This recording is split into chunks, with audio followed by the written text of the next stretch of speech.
یہ میرا ذاتی تجربہ ہے. ظاہر ہے کہ اہل حدیث مکتب فقہ سے میرا تعلق نہیں ہے، لیکن سلام دعا جتنی دوستی یاری میری رہی ہے آج بھی ہے، میں جس تجربے پہ پہنچا ہوں، توبہ کرنے کے اندر یا ان کو پتہ چل جائے کہ ان کا موقف غلط ہے یا دلیل کا اور مضبوط ہے، سب سے زیادہ جلدی سے رجوع کرنے والی طبیعت میں نے انہوں میں دیکھی. یہ میرا اپنا ذاتی تجربہ ہے. میں مطلب 100% لوگوں کی بات نہیں کر رہا ہوں، میں اپنا ذاتی تجربہ آپ کو بیان کر رہا ہوں کہ میرے پاس بھی بہت سے لوگ آتے ہیں، بہت سے فرقوں سے متعلق ہیں، فکروں سے متعلق ہیں، اور کسی فرقے والے کو توبہ کرانا بڑا عذاب ہے. دنیا کا سب سے مشکل کام ہے. وہ نہیں مانتا غلطی، وہ مجال ہے اس کے لیے کہنا کہ آپ غلط ہے.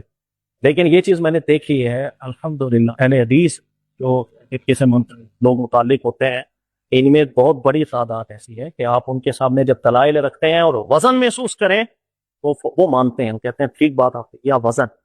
اس چیز کا مجھے بہت تجربہ رہا ہے. یہ چیز مجھے اچھی لگتی ہے کہ فرقہ واریت کے ماحول کے اندر یہ طبیعت سب سے زیادہ یہاں دیکھنے میں ملی ہے. اس کے مقابلے میں باقی افکار، باقی فرقے، وہ توبہ کرنا تو ان کے نصیبوں کے اندر شاید لکھا ہی نہیں. نوجوانوں، آپ پڑھے لکھے نوجوانوں، کتابوں سے متاثر ہوتے ہو، اقوال رجال.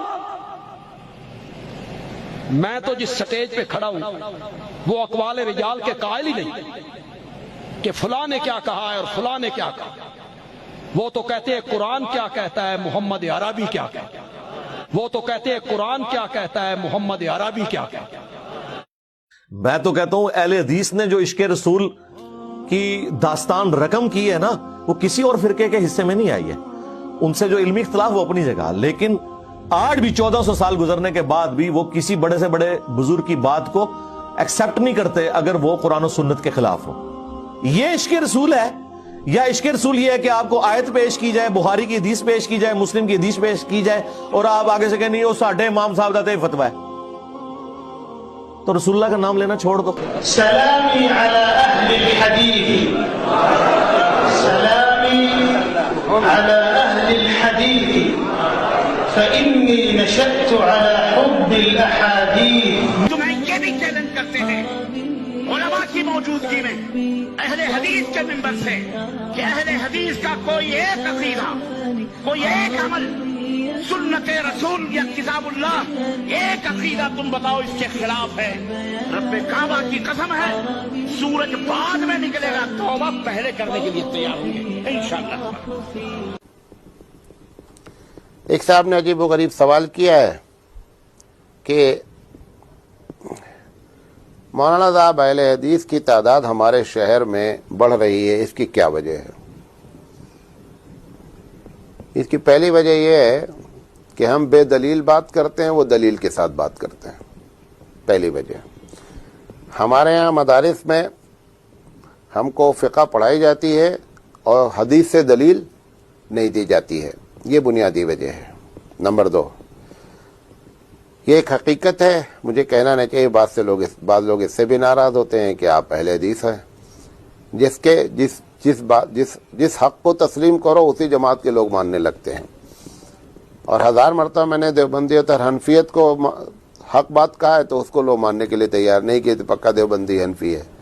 دوسروں کو اگر حق کہہ دیں حق بات میں تو لوگ ناراض ہو جاتے ہیں. بہرحال لوگ ناراض ہوتے ہیں، مجھ سے مجھے کوئی خاص فرق نہیں پڑتا ہے. دوسری وجہ یہ ہے کہ بدعت اور شرک سے ایک بڑی تعداد اہل حدیث کی پاک ہوتی ہے. یہ اس کی برکت ہے کہ لوگ اہل حدیث بنتے ہیں. تیسری وجہ یہ ہے کہ جو تبلیغی جماعت ہماری محنت کرتی ہے اور مسجد تک لوگوں کو لے جاتی ہے، مسجد کے بعد ان کے پاس سلیبس نہیں ہے کہ اب اس کے بعد ان کو کیا کرنا ہے. لہذا وہ جو خراب بندے ہوتے ہیں، وہ نیک بندے مسجد کے دروازے تک پہنچتے ہیں تو اہل حدیث حضرات ان کے سامنے دلائل سے بات کرتے ہیں تو وہ مکھن لے کے چلے جاتے ہیں اور چھاچھے لوگ پیتے رہتے ہیں. یہ بھی وجہ. اس دور میں کتاب و سنت کا اور قرآن و حدیث کا سچا محافظ اگر کوئی ہے تو اے اہل حدیثوں وہ تم ہو. کعبے کے رب کی قسم، کتاب و سنت کے سچے علمبردار اگر کوئی ہے تو وہ تم ہو. نبی اکرم کی دعوت کے سچے محافظ اگر کوئی ہو تو تم ہو. اللہ کی کتاب کو، شریعت محمد کو اپنی اصلی شکل میں اگر کسی نے باقی رکھا ہے تو اہل حدیثوں کو تم ہو. سارے لوگوں نے